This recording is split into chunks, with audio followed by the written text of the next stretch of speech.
لك موتي يا إيلا اشبلك دي يا إيلا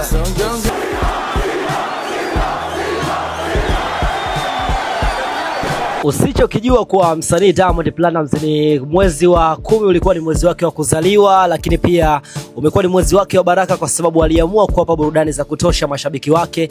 Of course alitimiza ahadi zake zile ambazo alizitoa. Lakini kuna watu ambao wanajiuliza, anasema sasa Diamond, zile nyimbo 3 tu ndo ambazo uliamua kubless watu kwa mwezi wa 10 tu na ndio umemaliza mwaka hivyo au itakuwaje?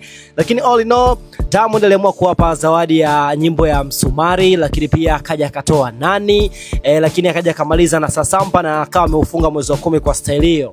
Na masuala yamekuwa ni mengi sana kuhusiana na aina ya muziki ambao anafanya Diamond Platnumz kwa sasa hivi, kwa sababu matarajio ya watu wengi ni Diamond Platnumz kuja na collabo za kimataifa zaidi, kwa sababu tumekuwa tukimuona akifanya tour nchi za Marekani, lakini pia tumeona akifanya tour nchi za Ulaya, na kila ambacho kinatajwa kwamba ana collabo kubwa na wasanii wakubwa kama Chris Brown, Nicki Minaj, yupo Wiz Khalifa, lakini pia na wasanii wengine kama DJ Khaled. Ni kila ambacho kinatazamiwa na wengi na kusubiri majibu yake kutoka kwa Diamond Platnumz.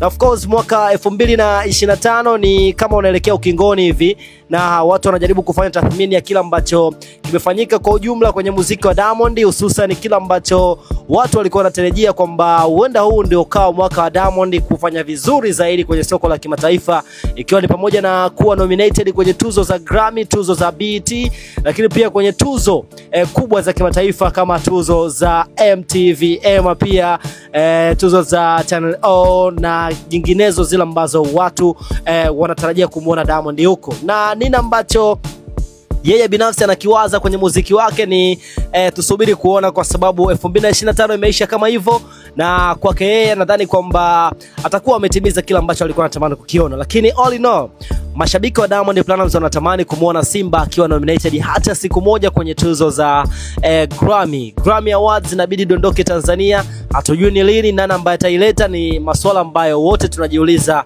mimi na wewe. Kila ambacho anakifanya Diamond ndo kila ambacho mashabiki wamezoea kukiona kikifanya kila siku.